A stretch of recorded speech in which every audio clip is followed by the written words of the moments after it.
landed in Italy, which is occupied by the Germans. In their advance towards the north, where Mussolini is still in control, the American, British, Canadian and French armies are held up by the solid German defense belt along the Gustav Line in the area of Monte Cassino. Perched on top of the mountain is historical St. Benedict's Monastery. The Allies think that the Germans have turned this 1400-year-old monument into a lookout post.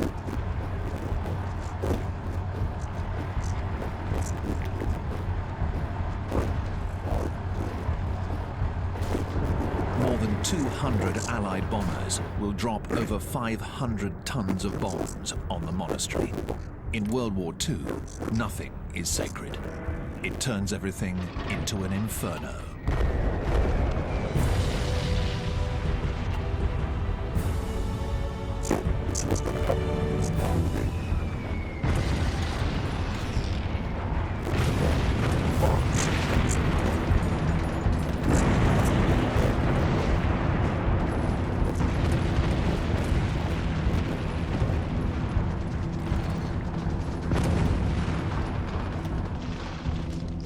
The Allies launch their attack, but the German paratroopers push them back. The German shock troops are now firmly entrenched in the ruined monastery. Nothing was achieved by the bombing.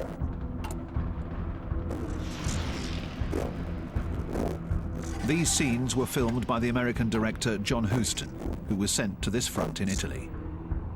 He would later say, "It was a massacre in the freezing cold."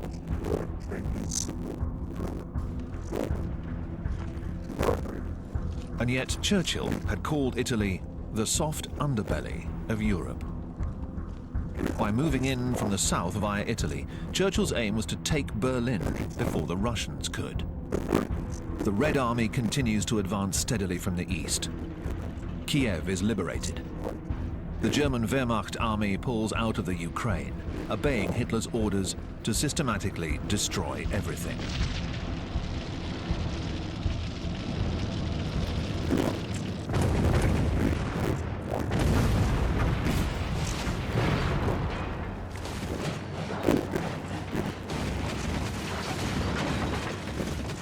In Italy, several months later, the Wehrmacht is still holding the Gustav Line and Monte Cassino.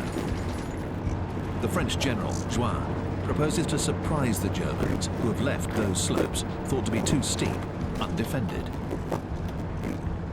The rugged soldiers of the North African and Polish regiments, however, managed to climb up the mountain and put the Allies on the road to Rome.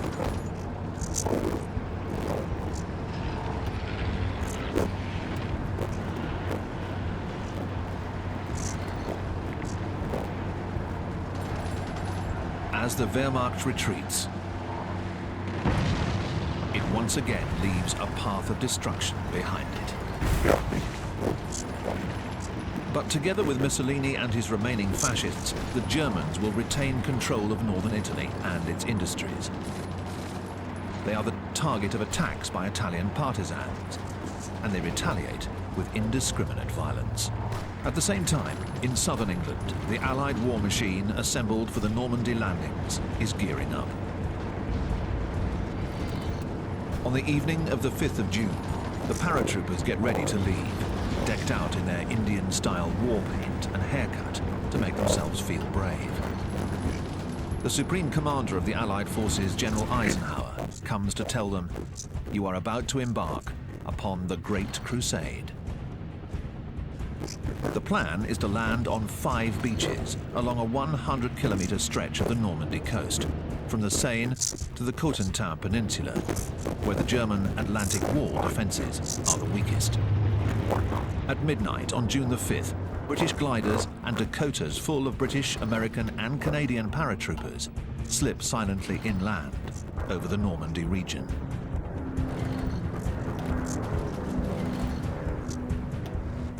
The paratroopers are the first to set foot in occupied France. Their mission, to secure the flanks of the landing zone.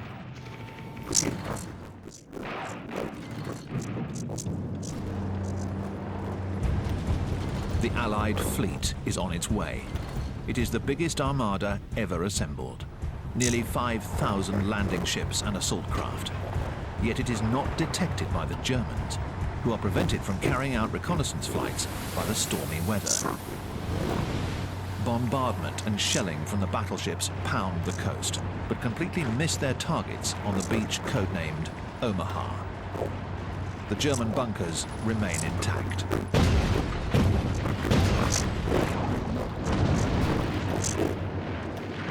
The first assault wave of American troops is getting ready to tackle the German defenses on Omaha Beach. Among them is American writer Ernest Hemingway, who is a war correspondent. He writes, "As we moved in towards land in the grey early light, the coffin-shaped steel boats took solid green sheets of water that fell on the helmeted heads of the troops, packed shoulder to shoulder in a stiff, awkward, uncomfortable, lonely companionship of men going to a battle."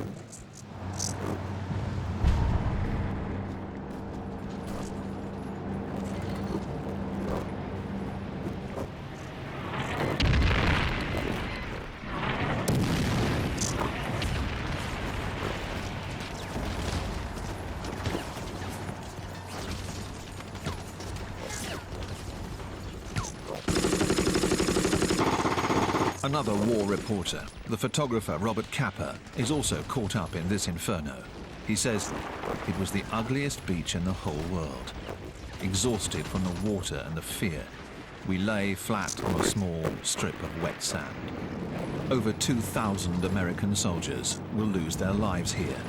As the tide rolls in, the soldiers are trapped between the sea and gunfire from the German blockhouses. Eisenhower had prepared a communique in case the landing failed. In a handwritten letter, he said, 'My decision to attack at this place was based on the best information available. If there is any blame or fault attached to the attempt, it is mine alone.' But a small group succeeds in climbing up under enemy fire and neutralizing the German cannons with the help of the Royal Air Force's fighter bombers.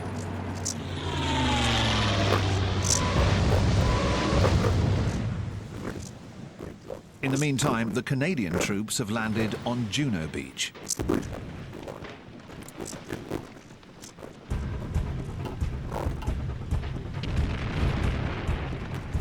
There is indeed very little resistance, only a few shots that do not deter the British on the next beach along.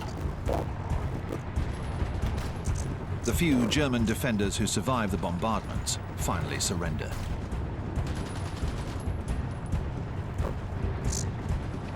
British and French commandos land on the fifth beach.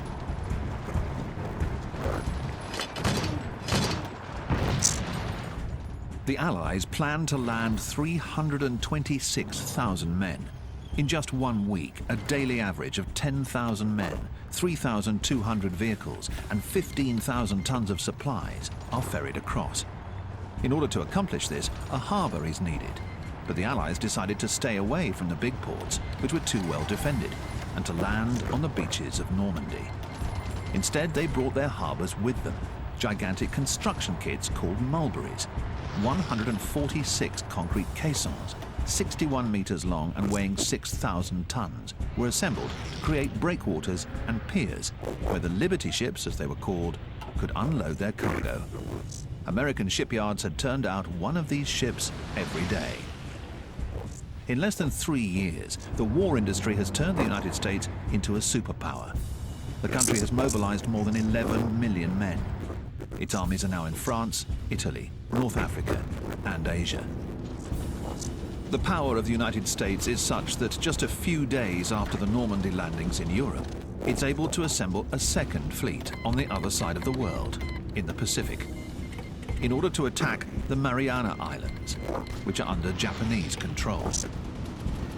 Having taken the island of Tarawa the year before, the Americans now want to use the island of Saipan as a base for bombers taking off for Japan.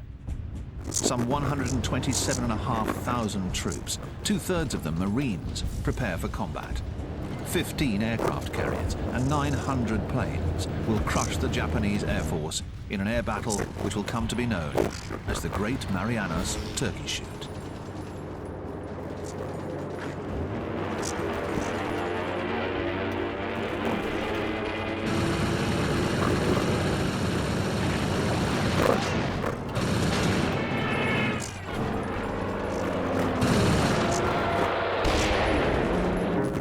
fatal blow is also dealt to the Japanese Imperial Navy.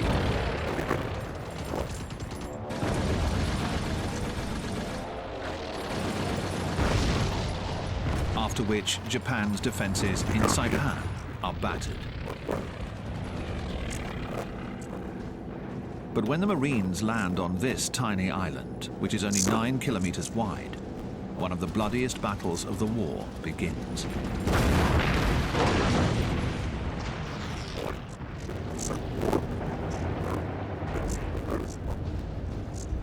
Over 15,000 Americans and at least 27,000 Japanese will be killed or wounded. A month and a half after D-Day, the fighting is still fierce. The Allies are advancing, but Eisenhower is worried.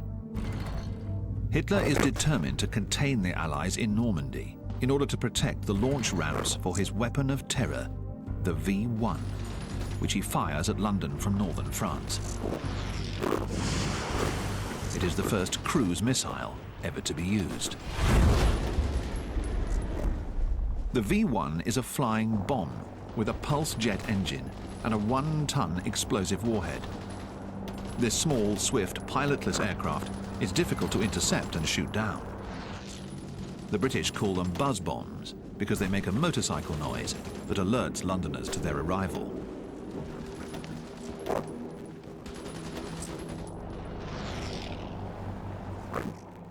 By the time the V1s reach the capital city, their fuel is used up and their engines die out. Londoners never know where they will fall.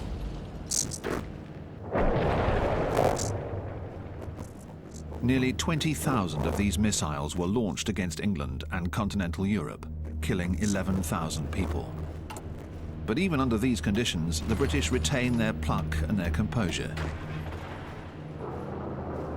If the V1s failed to demoralize the British, their purpose was also to boost the morale of the Germans. For years, they have had to live in underground shelters.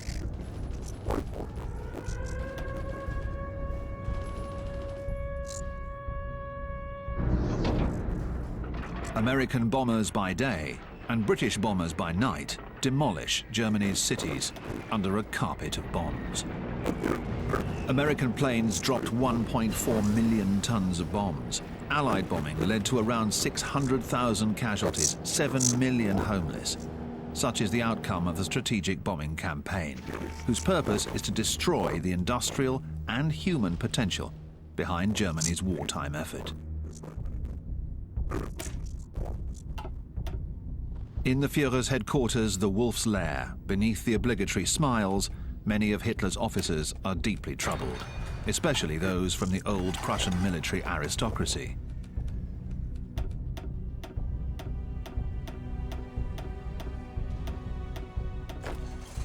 In the past year, many of them have joined a plot to get rid of Hitler.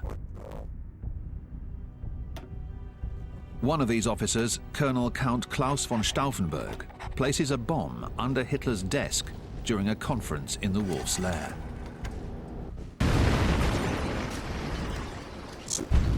It is this heavy table that saves Hitler.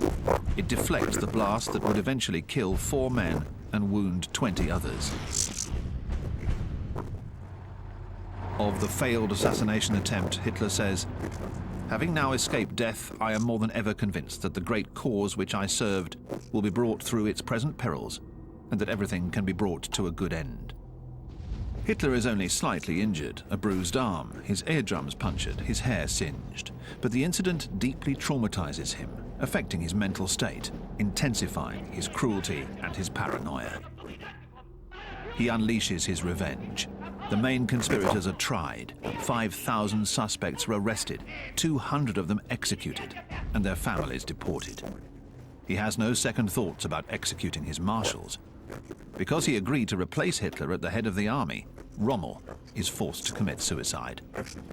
Hitler hypocritically gives him a state funeral. Henceforth, power is in the hands of the SS. Nothing can save Germany now. The Russians continue to advance in the east.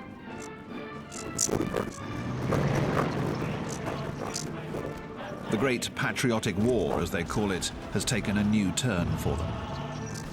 The Red Army is suddenly able to strike with a force that amazes all sides. An endless supply of men, even after the extremely costly battles of Moscow and Stalingrad. The offensive in Belarus in the summer of 1944 is one of the biggest battles of the Second World War. The Eastern Front is 1,000 kilometers wide, but the Russians are able to push forward hundreds of kilometers within 2 months, destroying 17 German army divisions. The Wehrmacht retreats towards East Prussia, leaving behind many thousands of casualties. Some 50,000 captured Germans will be paraded through Moscow. In the west, the Allies are gaining the upper hand.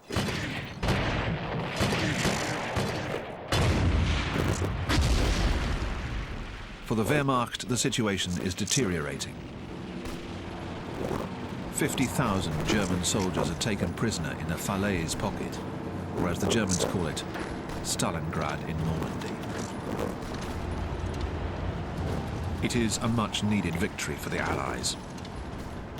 The Allies tighten their noose with a new landing in Provence. The reassembled French army plays a major part in this landing. Africans, Moroccans, Algerians, Tunisians, French colonials, and young Frenchmen who were part of the Free French forces aid the liberation in Provence. It takes them just 2 weeks to liberate the entire coast up to Marseille.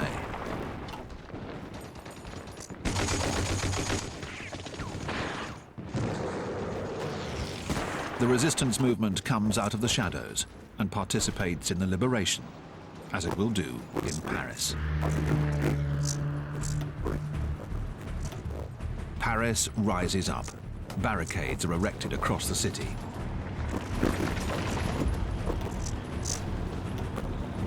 Most of the German army has retreated to the east, but 20,000 men remain behind under the command of General von Choltitz, who has received orders from Hitler to destroy the city.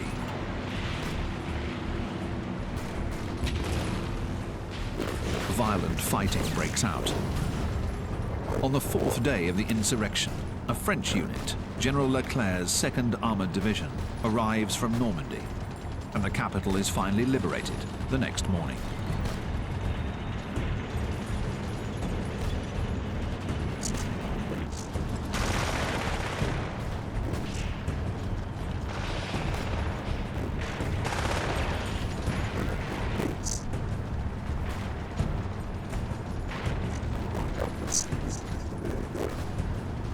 The Germans surrender, and General von Choltitz is taken to Leclerc's headquarters in the Montparnasse train station. Hitler had just called and asked his famous question: "Brennt Paris? Is Paris burning?" Choltitz preferred to turn himself in. This highly disciplined officer from the Airborne Regiment disobeyed Hitler's order to fight to the last man. Then de Gaulle arrives, with eloquent words for history. Paris outragé, Paris brisé, Paris martyrisé, mais Paris libéré. While France and Belgium are progressively liberated and the Red Army waits outside Warsaw, on the other side of the globe, the American General MacArthur is returning to the Philippines. After escaping from the Japanese siege 3 years earlier, MacArthur said, "I shall return." His return is sumptuously staged by his public relations staff, complete with his legendary Popeye corncob pipe. He proclaims, "People of the Philippines, I have returned. The hour of your redemption is here."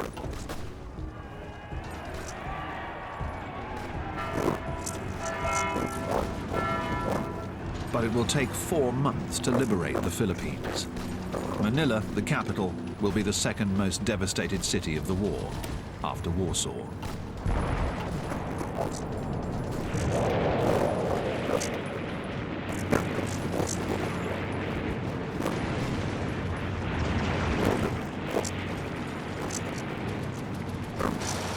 The savagery and the cruelty of these combats can be explained by the American troops' discovery of the mass execution of hostages and the camps with the surviving US prisoners from 1941.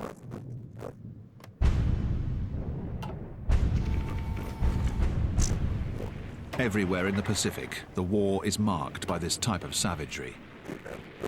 Everywhere, the same confusion of Marines trapped on the beaches of these infernal islands. The same suicidal obstinacy of the Japanese. For them, surrendering is the ultimate disgrace. The Americans are no longer taking any risks. They follow the instinct to shoot first and ask no questions.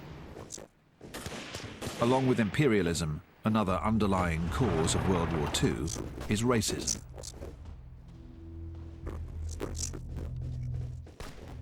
Racism gave birth to Auschwitz, the killing factory, liberated by the Russian offensive of January 1945.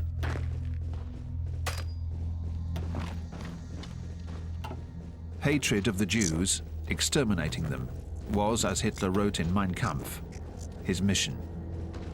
He sent 1 million Jews to their death in the gas chambers of Auschwitz. 6 million died of starvation, brutal treatment, were shot and burned in the crematoriums in Majdanek, in Sobibor, in Treblinka. The Russians find a few hundred survivors, tattooed for life. They also intercept the trains full of deportees.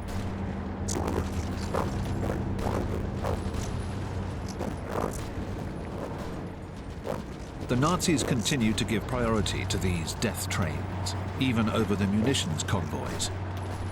They make their trips to the approximately 100 concentration camps that are still operating at the beginning of 1945.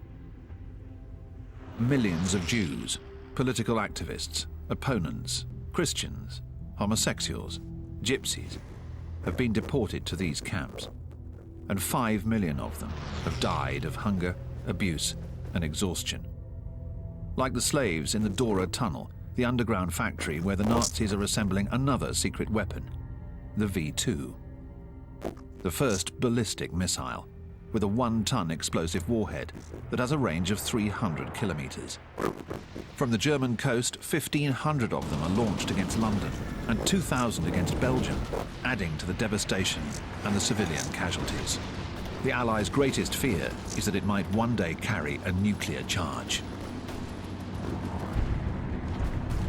The eminent scientist Einstein himself had warned Roosevelt about the urgency of getting ahead of the Germans.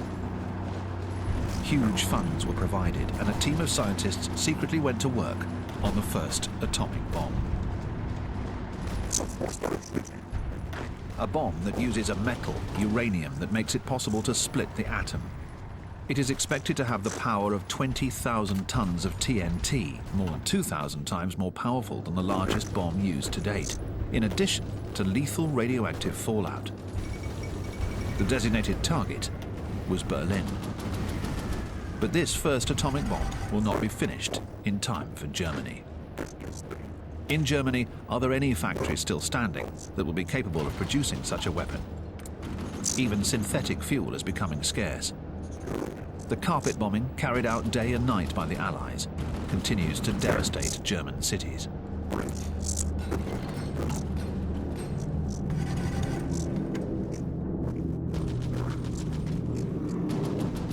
The Allied bombers will destroy Dresden, an important center of communications for the German armies on the Eastern Front, and one of the biggest industrial cities in the Reich. Until now, it has remained untouched. Dresden, known as the Florence of the Elbe, was one of Europe's finest medieval cities.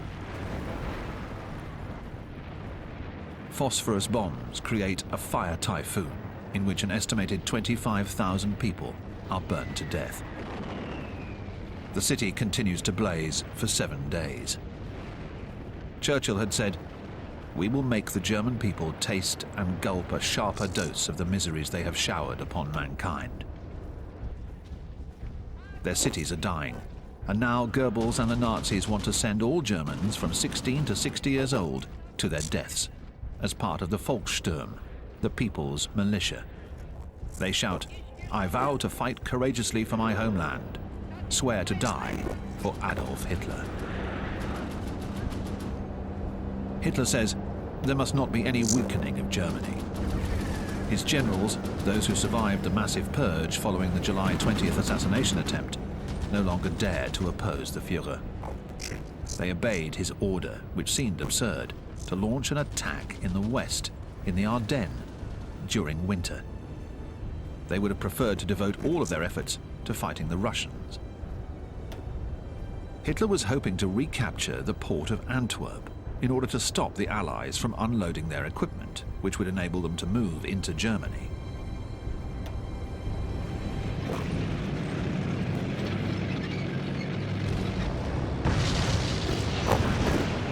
But the German offensive in the Ardennes failed, due to the extraordinary defense put up by the American paratroopers in Bastogne, to the intervention of General Patton's tanks, and to the overwhelming power of the Allied air forces.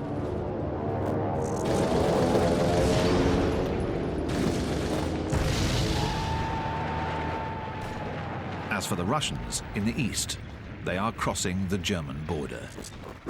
Millions of Germans flee in panic from the approaching Soviet troops, especially the German women who fear the mass rapes that are being perpetrated.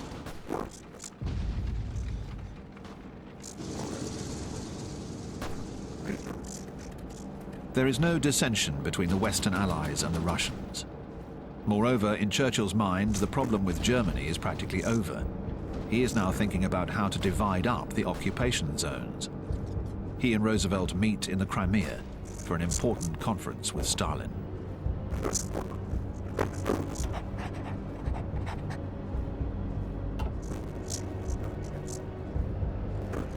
Concerned about the increasing losses being suffered in the Pacific, Roosevelt has come to press Stalin to join the war effort against Japan. Stalin has made Roosevelt come all the way out to the Crimea, which takes a toll on the ailing president's health. He is drawn and emaciated. He barely has the strength to hold out his arm.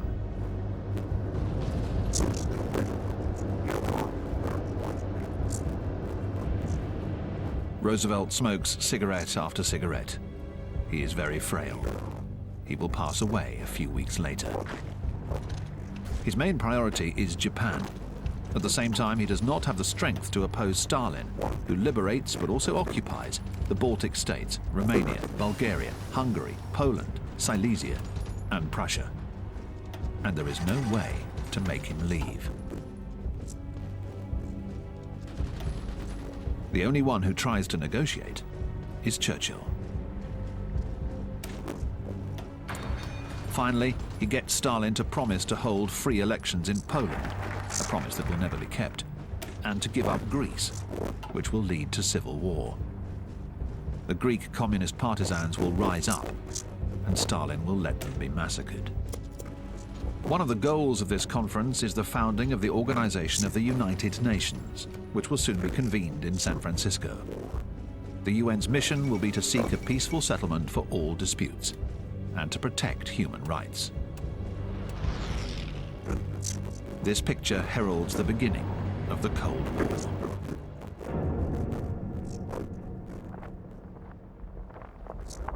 The war in the Pacific continues. The Marines raise the American flag on top of Mount Suribachi, the volcano that dominates the island of Iwo Jima. The battle took the lives of 7,000 Americans and 20,000 Japanese.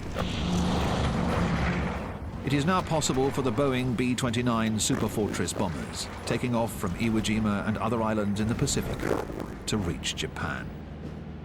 Humans have invented something even more vicious than the phosphorus used in Dresden: napalm, gasoline mixed with incendiary jelly, 1,700 tons dropped on little houses made of wood and paper.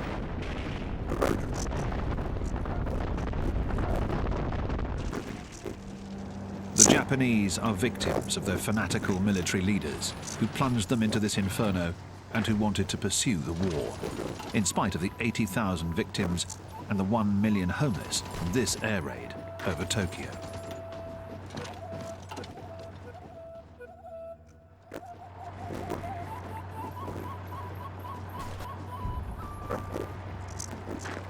7 years earlier, Hitler was at his chalet in the Bavarian Alps, along with his dog Blondie, of whom he seemed to be fonder than any human being.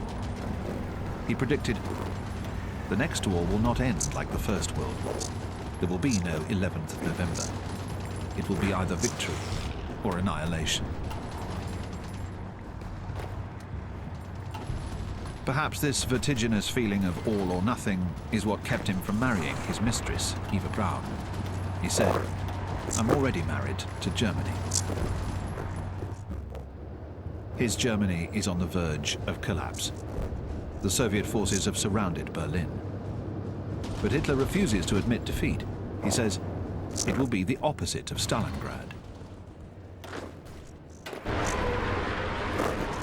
But his remaining soldiers, overwhelmed by the Russian rocket launchers, surrender one after the other.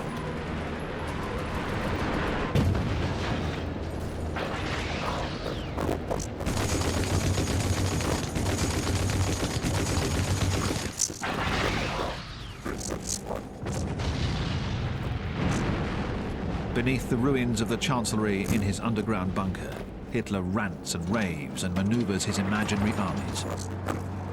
The last of his faithful followers take advantage of a lull to come out and celebrate his birthday on April the 20th. Hitler is 56 years old. He consoles these Hitler youth who have been chosen because their parents have just been killed in the bombing of Dresden.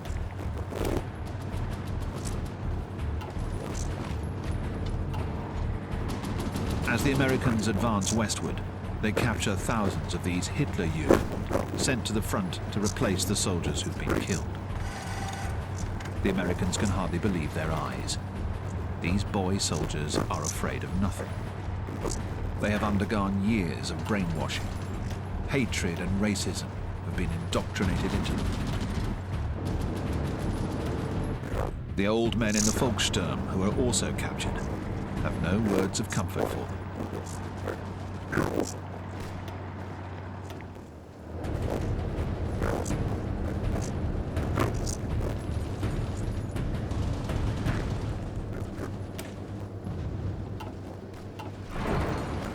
The Americans meet up with the Russians on the Elbe, near the Togau Bridge. East meets west, the final act of the alliance. The atmosphere is friendly for the cameras.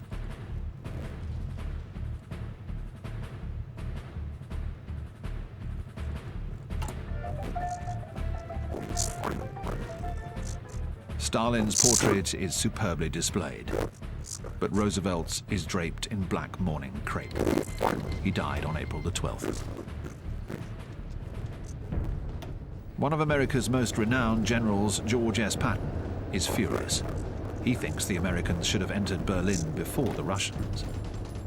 Patton, the man with the pistols in his belt, who drove his tanks through Africa, through Normandy, through the Ardennes.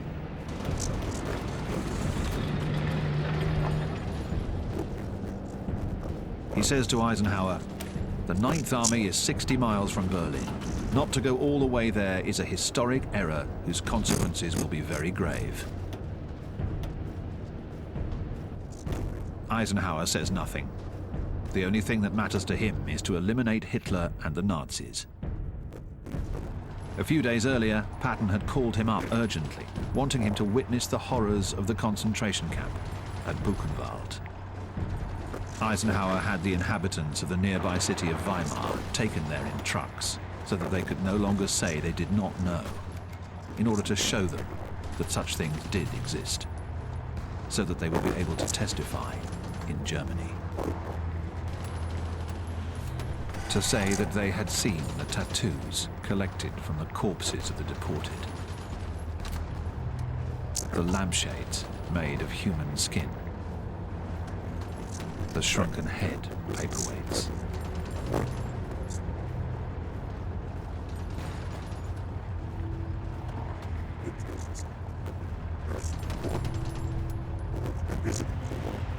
Then, in accordance with the Yalta agreements, Eisenhower withdrew his troops from Buchenwald, which was located in the Soviet zone.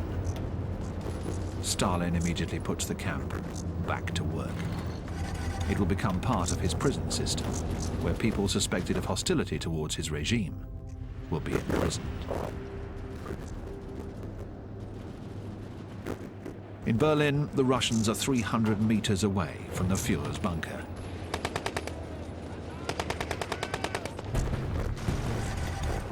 Hitler kills his pet dog Blondie after marrying Eva Braun. She swallows a cyanide pill. Hitler shoots himself in the head. Goebbels and his wife also committed suicide. Before that, Magda Goebbels had poisoned her 6 children. In her last letter, she wrote, "That we can end our lives together with the Führer is a blessing for which we never dared to hope."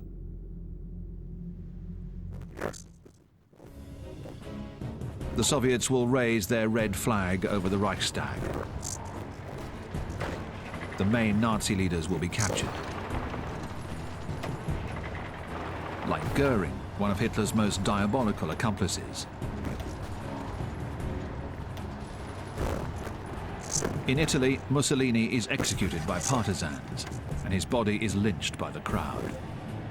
Everywhere in Europe, a wave of revenge is unleashed against those who in one way or another collaborated with the devils. In Berlin, Anna Pavlovna directs traffic at the Brandenburg Gate.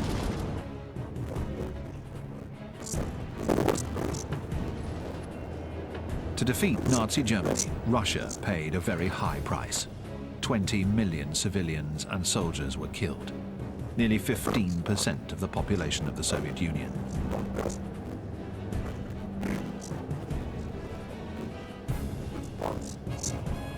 Soviet General Georgy Zhukov has himself filmed in the ruins of the Grand Chancellery of the Reich, the very symbol of Hitler's delusions of grandeur.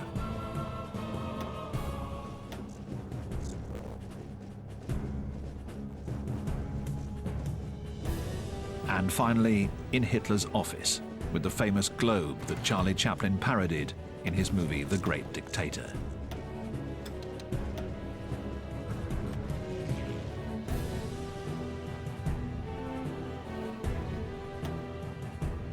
Hitler had ordered the SS to burn his body. The Soviets will get rid of the bones in order to prevent any kind of hero worship.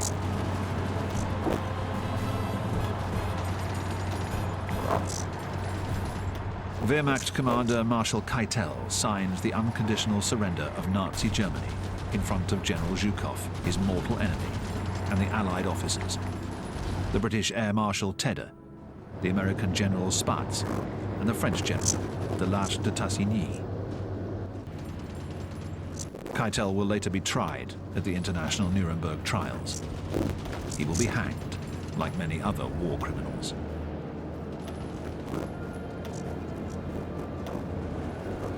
To stop the Nazis, Germany had to be annihilated.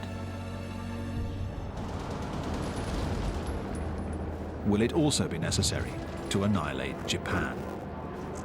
In the Pacific, the suicide pilots that the Japanese call kamikaze nosedive their planes into the American fleet.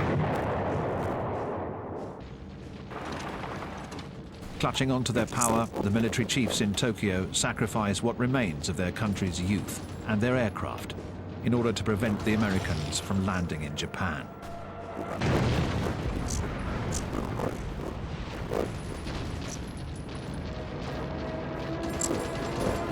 In the end, the United States decides against an invasion of Japan, which it thinks will cost the country 1 million lives. Instead, it detonates the atomic inferno. The first 2 nuclear bombs ever exploded kill in 1 second over 100,000 people, and finally enable the Emperor, Hirohito, to seek peace without losing face. The atom bomb had to be dropped before these Japanese soldiers and officers would finally consent to perform this act, which is entirely contrary to the Bushido, their code of honor. A few Japanese soldiers take to the jungle. Some never even learn of their country's defeat. The last of these will come out of hiding and turn himself in 1975. In Tokyo Bay on board the USS Missouri, the representatives of the Allied nations from China, Great Britain, Russia and France are filled with emotion. They have the privilege of attending the signing of the Japanese surrender that marks the end of World War II. General MacArthur represents the victors.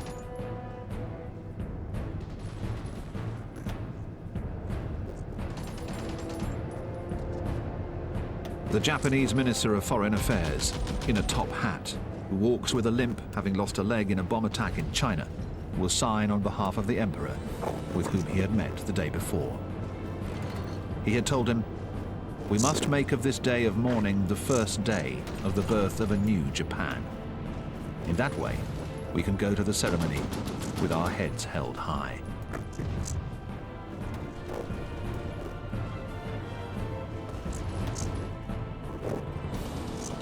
MacArthur concludes with these historic words: "It is my earnest hope, and indeed the hope of all mankind, that from this solemn occasion a better world shall emerge out of the blood and carnage of the past."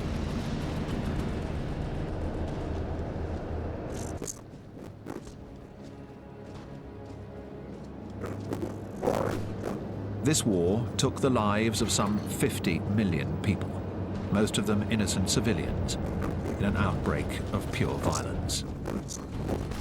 Thousands of victims suffered for many years afterwards from the appalling after effects of nuclear radiation,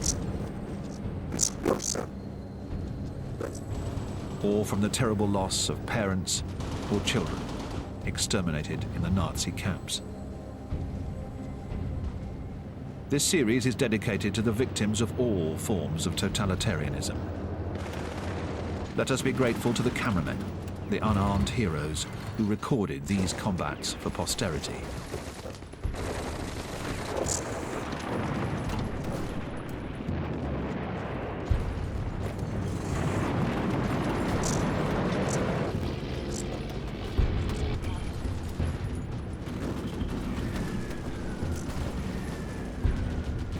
And to all who filmed the war in all of its atrocity and its familiarity. They introduced us to Rose, who on the last day of the apocalypse wrote "The End" on a bomb.